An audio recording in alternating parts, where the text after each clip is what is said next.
السلام عليكم، مرحبا بكم في قناه هاجر ام ادم. جبت لكم واحد الوصفه اليوم اللي هي سهل ممتنع، وصفه الشاي المغربي او اتاي. ضروري في كل مناسبه في الاعياد ضروري من اتاي.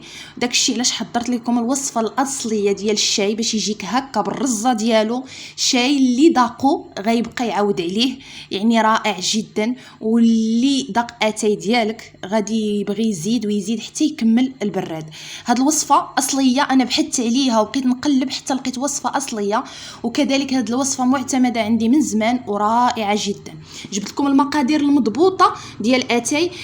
حضروه بعينيكم مغمضه باش ينجح معكم في اي مناسبه او في الاعياد او في اي يعني لمه عائليه. المهم هنا اتاي اللي استعملت هذا شاي النسمه، يمكن لكم تستعملوا 4011.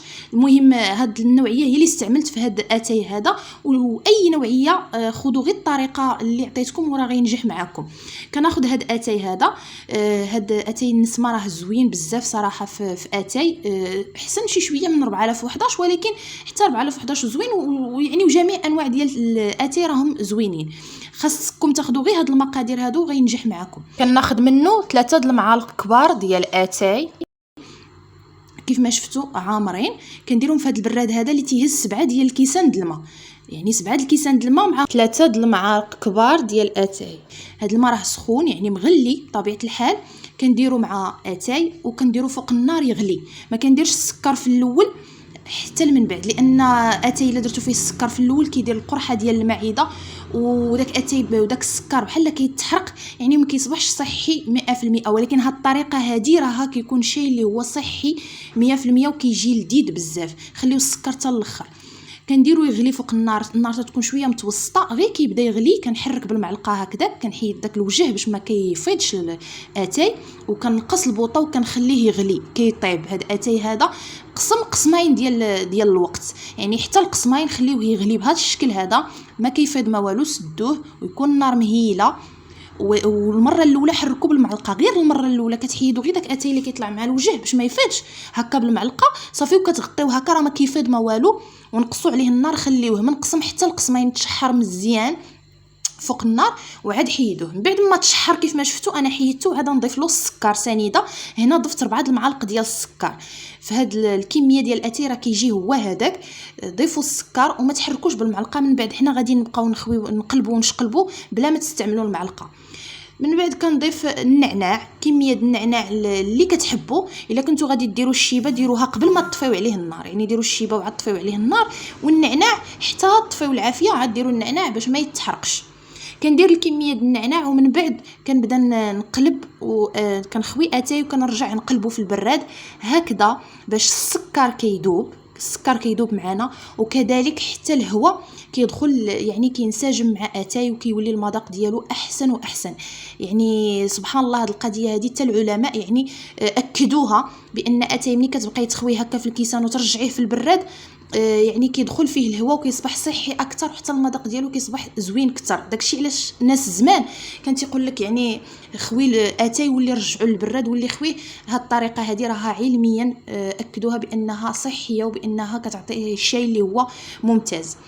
كنعمر هكذا الكيسان وكنرجع نخوي في البراد باش كيذوب السكر وباش كيدخل له الهواء كيف ما شفتوا، وكيزيد المذاق ديالو كيتعزز وكيكون واحد الشاي اللي هو صحي. يعني بهذه الطريقه هذه لا عمرتوه بهذه المقادير اللي عطيتكم، 3 المعالق كبار د اتاي في 7 ديال الكيسان ديال الماء، راه كيجيب واحد الشيء اللي ذاقو كيهضر عليه. والطريقه عطيتها لكم مضبوطه، استعملوا هذه الطريقه اللي عطيتكم وراه غينجح معكم كيف ما قلت لكم. يعني نديروه فوق النار في الاول متوسطه، يبدا يغلي نقص النار ونمشي من حداه ونخليه يطيب من قسم حتى القسمين ديال المكانه، راه ما كيفيض ما والو، على نار مهيله كيغلي وكيطيب داك الشاي. بالنسبه لك ديك الرزه اللي كتشوفوا باش نصايبها، كناخذ واحد الكاس هكا وكنبقى نخوي واحد في واحد، وكناخذ ديك الرغوه كنفرخها هكا في الكيسان باش كنقدم اتاي ديالي، يعني بديك الرزه ديالو كيجي هائل. وهنا اتاي كل ما برد كل ما كيصاوب ديك الرغوه هذيك. داكشي علاش كنبردو في هذا الكاس باش يصايب لي داك الرغوه اللي بها غادي نقدم اتاي. كيف ما شفتوا بهذا الشكل هذا كنبقى نخوي يعني كنخوي اتاي من كاس لكاس باش كيكون لي ديك الرغوه هذيك، وكنخويها في الكيسان باش من بعد غادي نقدم اتاي يعني بطريقه اللي هي تقليديه مغربيه. كيف ما كيديروا خصوصا المناطق الصحراويه، راكم عارفين كيبقاو يخويو كاس في كاس حتى كيكونوا ديك الرغوه هذيك. ها نتوما كتشوفوا كي تكونات ليا، وداك الكاس كترجعوه للبراد باش يسخن كيف ما شفتوا. وكنرجع نعمر الكيسان باتاي وكنقدمهم بهذا الرزه ديالهم.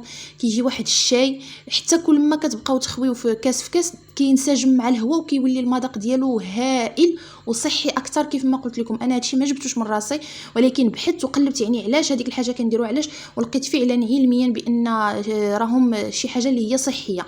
اتاي هو هذا اللي داقو غادي يهضر عليه في مناسبات الاعياد، في الحفلات. نوضي وديريه بعينك، يعني بعينك مغمضه وبوجهك احمر. عطيتكم مقادير اللي هي مضبوطه وغينجح معكم 100% بهذه الطريقه هذه.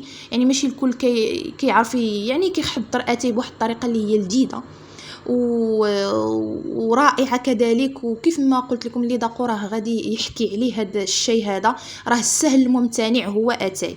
شوفوا معايا كي جا ما شاء الله عليه بالرزه ديالو هائل مشحر. اتاي مشحر. نتمنى هذه الوصفه تجربوها وتخليوا لي ارائكم في التعليقات باش تحفزوا وحدين اخرين على انهم يحضروها. جبت لكم هذه الوصفه ديال الشاي اللي ولا بد غادي تحتاجوها في العيد ان شاء الله، بكل قواعدها وبكل اسرارها باش تنجح معاكم. بارطاجيو الفيديو، ما تنسونيش من التعاليق ديالكم زوينه باش نجيب لكم دائما الجديد.